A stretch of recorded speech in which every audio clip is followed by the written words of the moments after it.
Hello, good morning.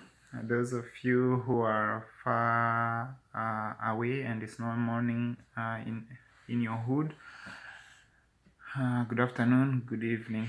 I try to be as quiet as possible so that this little one does not wake up, but I have heard many times and I'm always happy to have her find my work shoes, my work socks, and if she picks the wrong one, I have to do a trick and get the ones I want, but her still thinking that she got me the right socks. But that's not the topic of the day. Gracie, do you want to say hi? Hi. Okay. I don't have much to say now, but I've just realized I'm very backdated in my blogging, and I want to stop maybe writing and maybe just share things as they come. So video recording seems to be the best for now. I have something to share about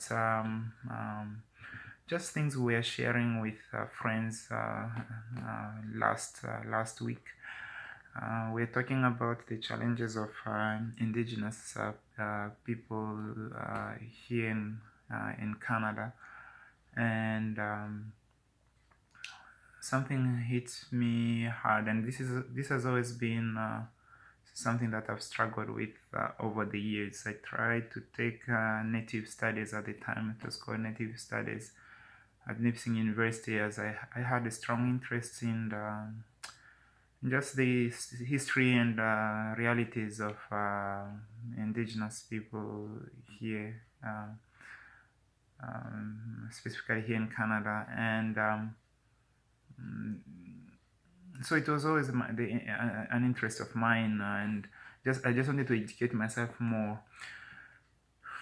When I found out about some of the details that apparently Christians did towards the indigenous people, the residential schools, and the way the Bible was presented, it breaks my heart, and at times it gets me very, very upset. And last week that reoccurred again as we were discussing, I just became so upset, maybe to be even more exact. I became so mad about how Christians misrepresented the gospel, how Christians misrepresented um, the, the truth of the Bible. There's nowhere in the Bible where we are allowed. Look who's there. Oh, that's crazy. Um, there's nowhere in the Bible where it condones what Christians did during that time. So I feel bad to have been misrepresented as a Christian maybe 100 years ago or so. I feel bad that the Bible that I read was strongly misrepresented, and funny Gracie. Um, and I don't know even where to start when it comes to wanting to correct that.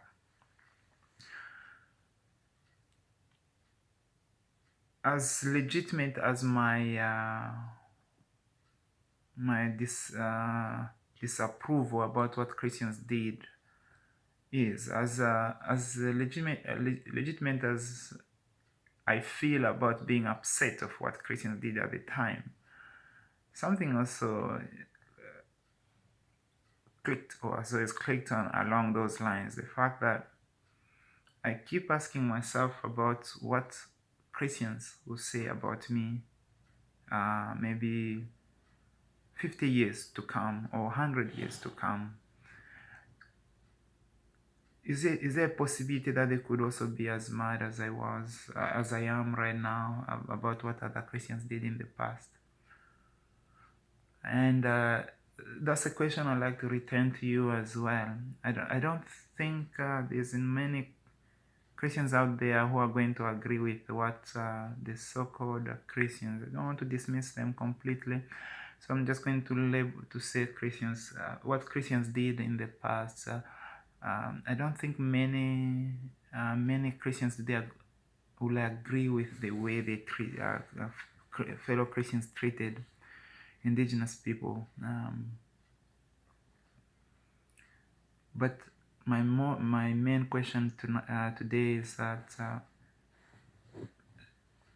do you think Christians 50 years from now, 100 years from now will find anything so upsetting about us Christians today? What is it that we are doing now to correct what other Christians did in the past?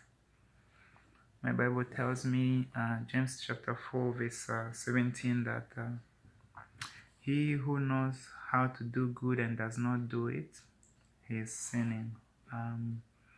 So if there is something good that you need to do today to correct what happened in the past, and you're not doing that, that also is a sin.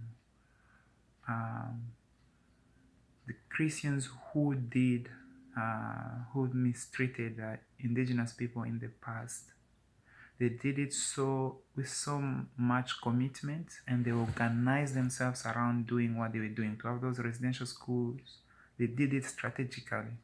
What is it that we are doing today with so much commitment and strategically to correct what happened in the past?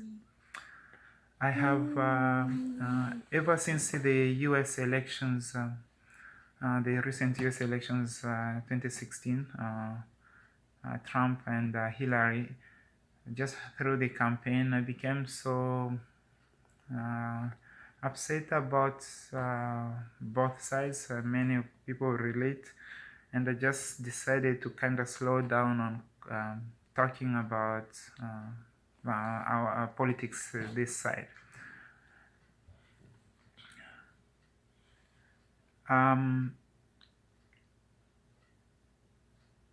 Last week, while we were talking about indigenous people, we were hanging out with many friends, great friends, attending a wedding and visiting with others. So we were quite out of the news, so we didn't know what was happening. I didn't know what is happening out there until I came back 2 days ago, where I ended up updating myself what's happening. News, of course, news, there's always not good news. So I heard about what happened in Charlottesville, and I just listen a little, watch a little. Didn't want to go into the details. It's disgusting in itself, and there's been a lot of bad news, especially coming from across our borders.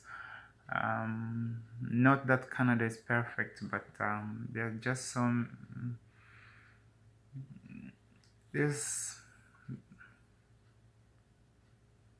there's a lot of hatred, it seems. There's a lot of tension in the US, and to my fellow Christians in the United States, if I thought this video is going to reach you,